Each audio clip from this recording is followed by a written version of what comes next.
site de l'abbaye de Saint-Sauveur-de-Rustan qui se situe dans un village de 140 habitants de fiers rustanais. C'est une terre agricole au nord des Hautes-Pyrénées, aux portes du Gers. Donc on est vraiment... ça marche. Je vais y arriver. Donc on est vraiment voilà, au nord de la Bigorre, aux portes de la Gascogne. C'est une terre aussi, il y a beaucoup de gastronomie, de l'agriculture et du rugby, puisque nous sommes juste à côté de Castelnau-Magnoac, j'en reparlerai. Terre qui a vu naître Antoine Dupont, voilà, pour ceux qui connaissent. Donc ça c'est un peu l'ambiance. Donc pour vous présenter rapidement, ah oui attendez, je vais faire des disclaimers, je ne suis pas archéologue, je ne suis pas historienne. La vraie vérité c'est que je suis diplômée en musicologie, c'est que l'histoire est un peu... un peu de la musique, mais j'ai fait donc une maîtrise en management de la culture et c'est pour ça qu'aujourd'hui je gère un tiers-lieu installé dans une abbaye et vous allez voir que c'est un peu plus complexe que ça. Donc l'abbaye, c'est une abbaye bénédictine, on dit habituellement on dit c'est une abbaye du XIe siècle, on dit ça parce que les archives les plus anciennes que nous avons retrouvées pour l'activité monacale, c'est un courrier de 1022 qui était un courrier, en fait un échange entre les moines donc, de cette abbaye et l'abbaye de Saint-Pé-de-Bigorre, qui était une abbaye, qui était une petite sœur de notre abbaye. Donc ça veut dire qu'en 1022, ils avaient déjà assez de richesse, de puissance et de rayonnement pour bâtir notre abbaye, cette fois-ci à côté de Lourdes. Donc ça se trouve, cette abbaye de Saint-Sauveur-de-Rustan elle était plus ancienne que 1022, mais bon, vous voyez, on se mouille pas trop, on dit 1022. Voilà. Donc abbaye bénédictine du XIe siècle, qui a été fondée sur un site qui datait de l'époque romaine. Alors d'après les recherches, il se trouve que cette abbaye elle est pied dans l'eau, dans une rivière qui s'appelle la Rosse, et il se trouvait qu'il y avait un passage à quai à ce niveau-là, puis il y avait toute une richesse de l'environnement, il y avait des forêts, il y avait tout ce qu'il fallait. Donc il y avait des activités déjà à la fin de l'Empire romain. Donc c'est un site historique majeur voilà, pour notre région. Pour les Pyrénées. Et donc l'abbaye s'est installée ici, mais il y avait déjà des choses qui s'y passaient. Alors là, je vous ai mis des petites photos. Là, on voit une façade, la façade des moines mauristes, qui sont les derniers moines bénédictins à avoir occupé l'abbaye, une façade du XVIIIe siècle. Et donc on a une église romane, on a un saint capitulaire du XIVe, on a une façade du XVIIIe, on a toute une évolution. Donc c'est un site qui est intéressant pour ceux qui aiment l'architecture et l'histoire de l'art. Mais ce qui est aussi intéressant, c'est qu'on a des terrains autour et on a aussi un espace, les jardins du cloître. Donc on a des espaces intérieurs et extérieurs qu'on utilise voilà, pour faire des spectacles, on a toute une programmation. Et moi, mon rôle, donc depuis mars 2023, c'est aussi de développer des activités économiques et qui sont des activités assez indépendantes de l'aspect historique du bâti. Donc ça, j'en reparlerai. Voilà. Donc qui sommes-nous là? Je vais vous présenter un petit peu rapidement pour qui je travaille. L'abbaye appartient au département du 65. L'aspect des visites touristiques est géré par la communauté de communes Alpes-Maritime. Et moi, je suis embauchée par le groupe SOS, qui est un groupe de solidarité. Et c'est un collectif associatif qui embauche 2000 personnes dans le monde, dans à peu près 150 pays, donc c'est un énorme groupe quand même, mais qui, de manière historique, depuis les années 80, se bat pour améliorer les conditions médico-sociales des populations, on va dire, défavorisées en France. Et après, ça s'est étendu dans le monde. Et alors, comment on se retrouve à gérer une abbaye? C'est qu'il y a 3-4 ans maintenant, ils ont développé une nouvelle branche qui s'appelle Action territoriale et qui a pour but de redynamiser les territoires ruraux. Donc leur action phare s'appelle 1000 cafés et l'idée c'est d'ouvrir 1000 cafés associatifs en France. Bon là ils en sont à 200 et on commence à comprendre que ça va être compliqué. Mais ils sont retrouvés aussi donc, à développer des activités de tiers-lieux et à la base, pas spécialement pour des lieux de patrimoine, mais il se trouve que les appels à projets auxquels ils ont répondu pour l'instant se trouvent dans 3 sites patrimoniaux en France. Puisqu'il y a toute une tendance à essayer de revaloriser les sites du patrimoine voilà, avec des activités d'économie sociale, de l'insertion et des activités modernes, j'ai envie de dire.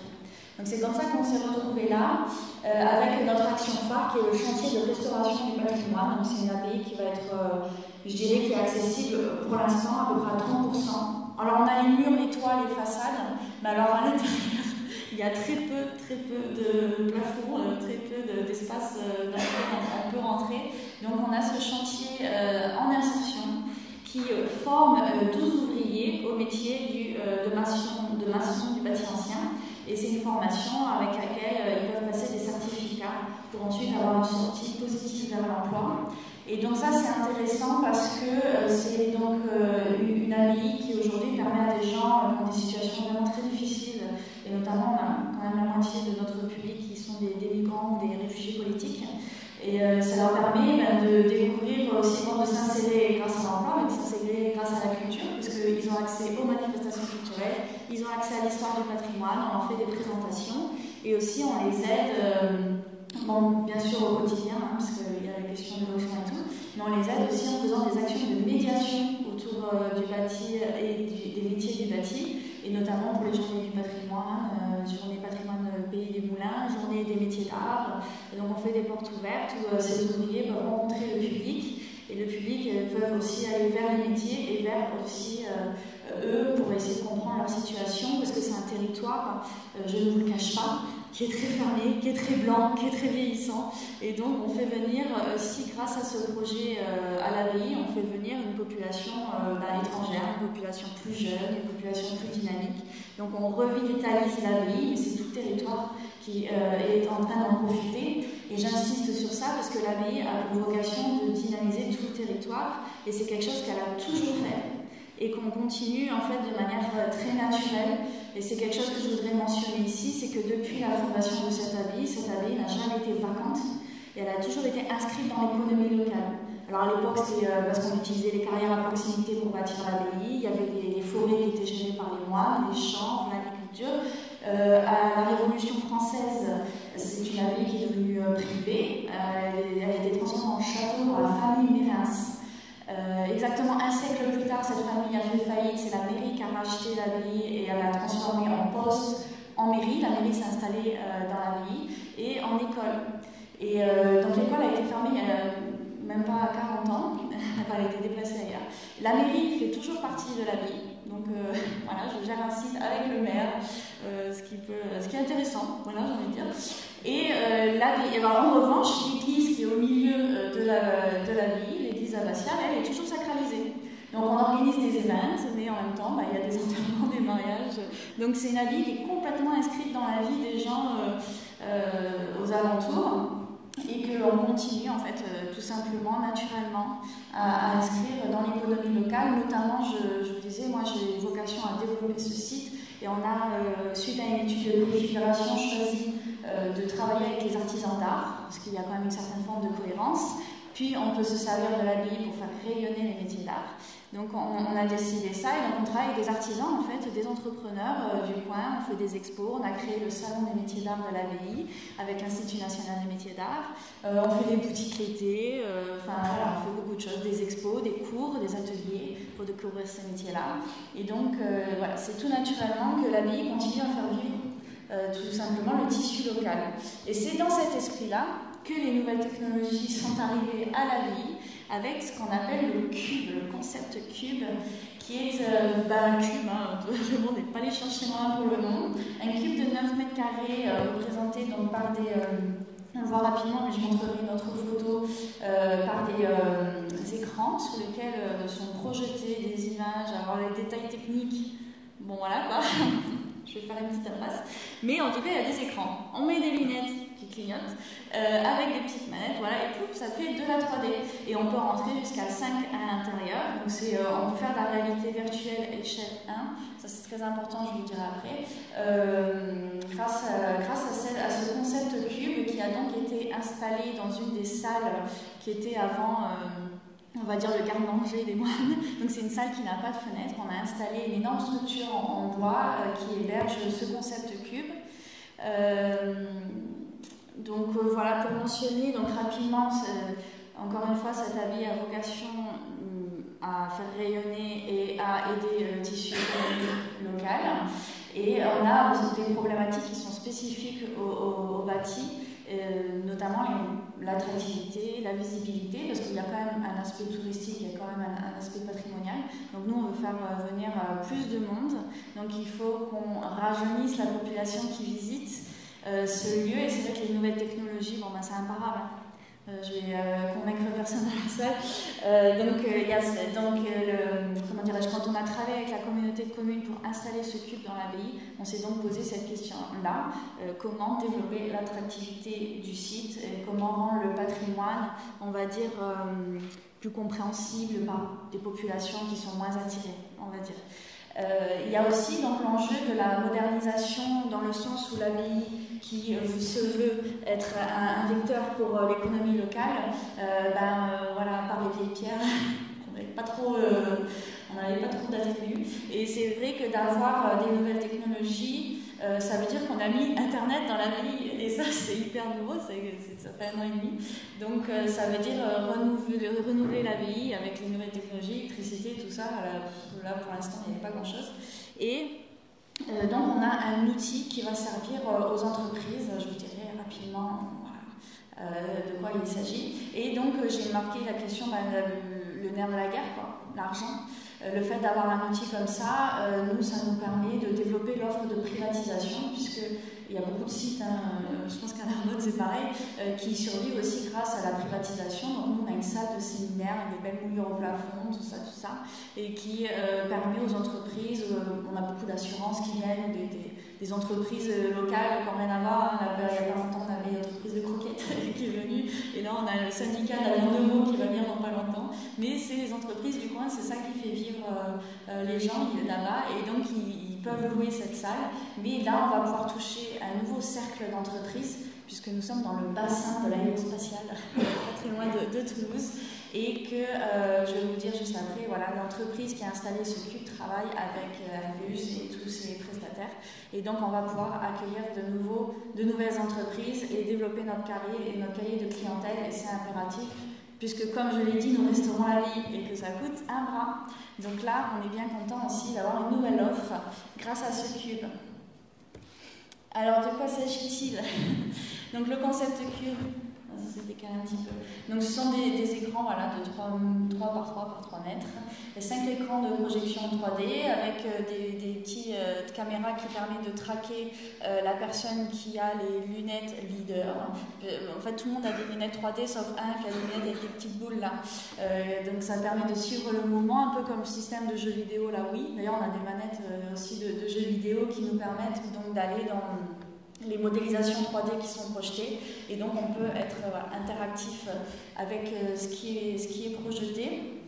Donc ce que je dois aussi souligner, c'est que donc Virtual Concept, qui est la société qui a développé ce cube, est à 20 km de l'abbaye. Donc on travaille toujours en local, et Virtual Concept donc, travaille avec Airbus, travaille avec l'école des mines à Paris, et ils rayonnent dans toute la France.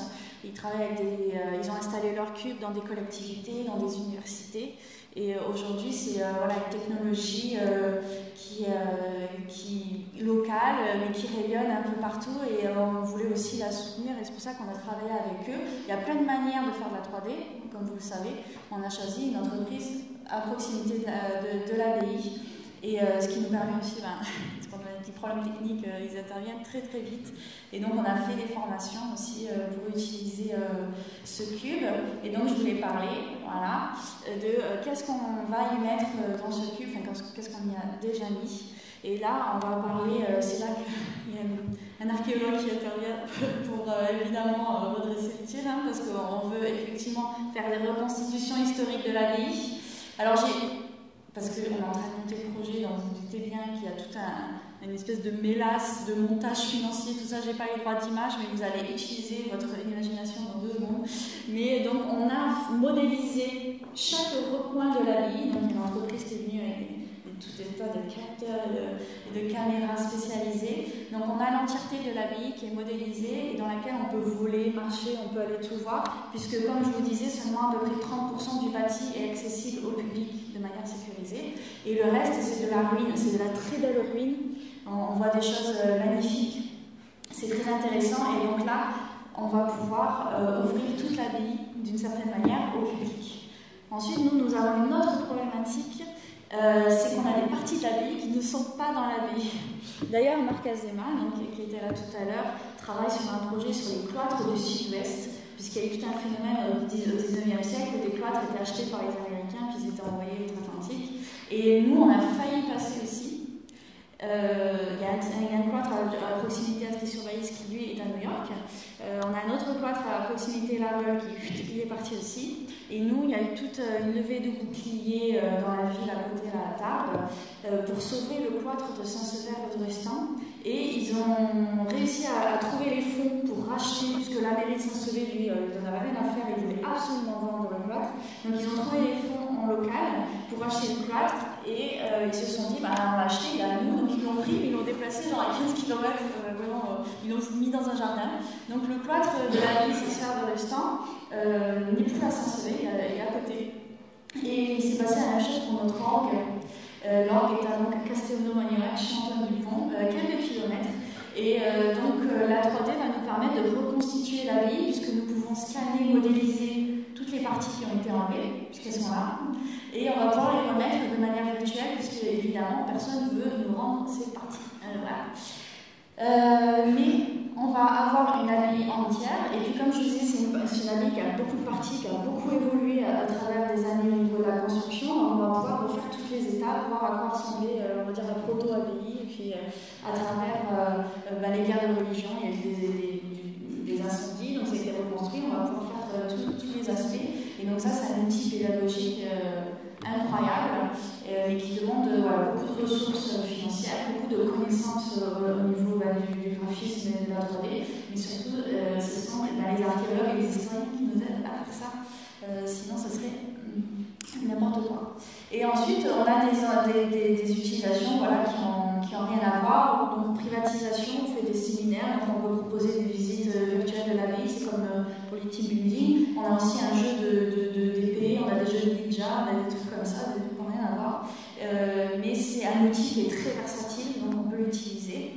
Et donc, comme je le disais, on peut s'en servir aussi à des fins commerciales auprès des entreprises. Mais pas seulement, puisque c'est aussi un outil qui permet de former. Il y a certaines certifications, notamment au niveau électricité, tout ça, qui peuvent être passées dans le cube. Donc on va pouvoir aussi participer à l'évolution, on va dire, des entreprises dans le territoire. Et aussi, c'est une machine qui permet, notamment aux entreprises aérospatiales, de voir les modèles de leurs nouveaux moteurs. Je prends l'exemple qui s'est passé, voilà. Et ça leur permet d'agrandir à l'extrême et d'aller voir vraiment toutes les pièces et de former leurs ingénieurs. Voilà. Et je sais que c'est aussi un outil qui est utilisé par des kinés. Il y a des modèles qui permettent de travailler sur l'oreille interne, de travailler au mouvement. Enfin, c'est un outil qu'on va mettre à disposition pour la médecine, pour les entreprises, pour tout. Et ça permet vraiment d'être très compétitif parce qu'on a un territoire rural. Voilà, on se dit qu'il ne se passe rien, tout ça. Et en fait c'est une technologie qui permet de faire vivre l'abbaye, mais de faire vivre vraiment pas mal de monde autour. Voilà. Donc là, je ne vais pas vous parler de ça parce que comme ça, on perd pas trop de temps. Donc voilà, je vous ai mis mon contact.